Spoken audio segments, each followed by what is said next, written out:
Are you sitting at a desk most of the day, but you want to avoid this bad posture? You can have bad posture not only because of the upper body, but lower body as well. And its reason is the incorrect tilt of your pelvis that can affect the posture of your whole body. I've made a video about the bad posture of the upper body and how you can fix that. Check it out if you haven't already. And in that video I've mentioned that unfortunately this bad posture also exists and comes from the lower body. If you already had this problem, it certainly won't go away by itself, and if you want to prevent it, it's also worth to implement the advices that I tell you later on. In this video, I'm going to show you the reason of the bad posture that comes from the lower body and how to fix it the best way in my opinion, so stay with me and let's see what you need to do.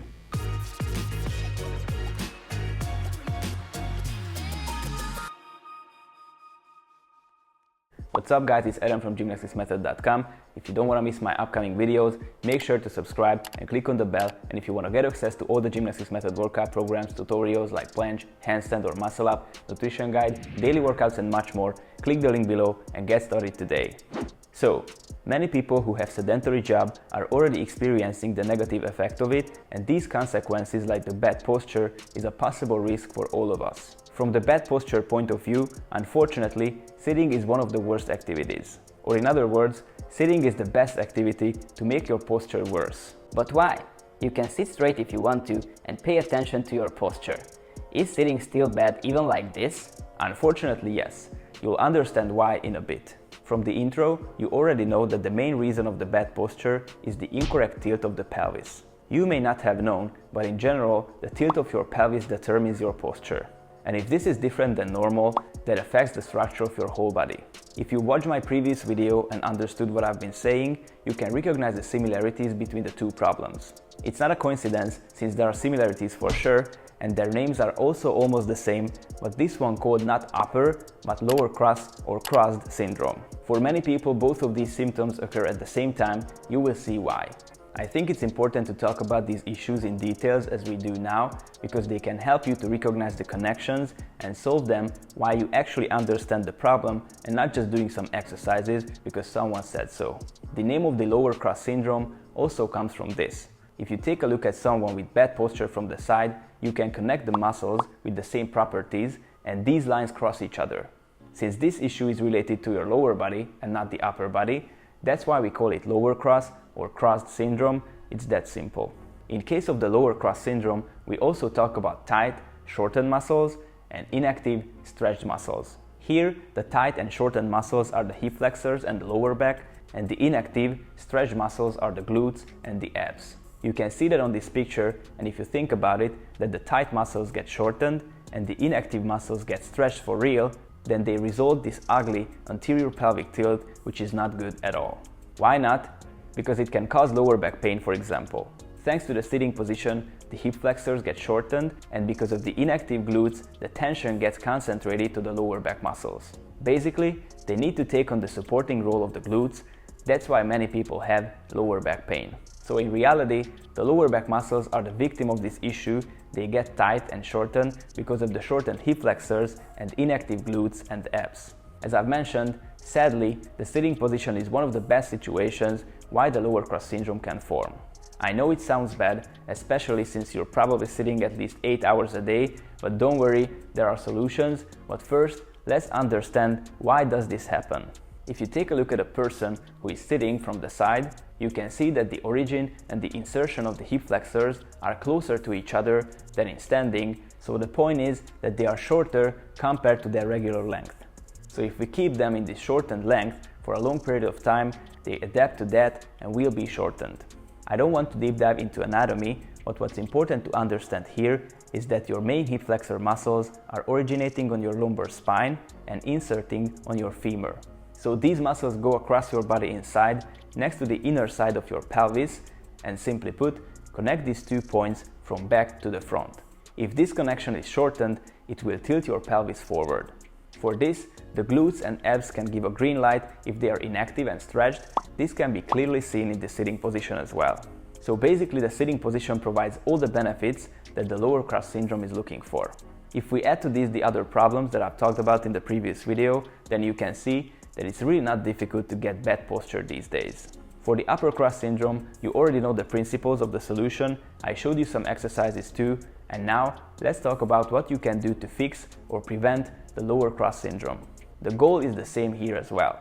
Stretch the tight and shortened muscles and strengthen the inactive and stretched muscles. In reality, this issue can be fixed easily. You just need to understand what's going on, which I hope you already do now, and you need to fix this with the right exercises. As I've mentioned in the previous video, there are more ways to work on this problem as well. Now, I'm going to show you an example what needs to be done, and by understanding that, you can use exercises that can help and you like the most. If you want to address the causes of the lower cross syndrome specifically, one by one, then the right order should look like this. Work on the connective tissues by the hips, stretch the hip flexors, and strengthen the glutes and abs, even one by one or both at the same time. Let's see an example for this process. The first point is the myofascial release or connective tissue massage, which can be done with a foam roller or a lacrosse ball.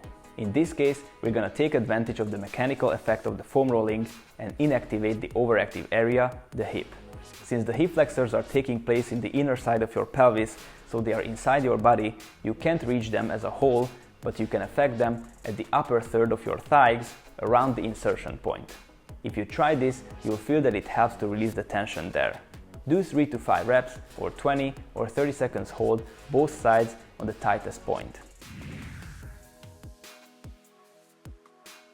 After this, based on the second point, you can do a simple hip flexor stretch in kneeling or standing by pushing your hips forward and down, where you can stretch your hips to the elastic range of motion. The best if you can squeeze your glutes in this position, so you will activate the inactive muscles while stretching the shortened muscles. You can raise your arm up and reach up and to the side, bending your upper body to the side as well, so you can stretch the psoas muscle. This will also help to relieve lower back pain.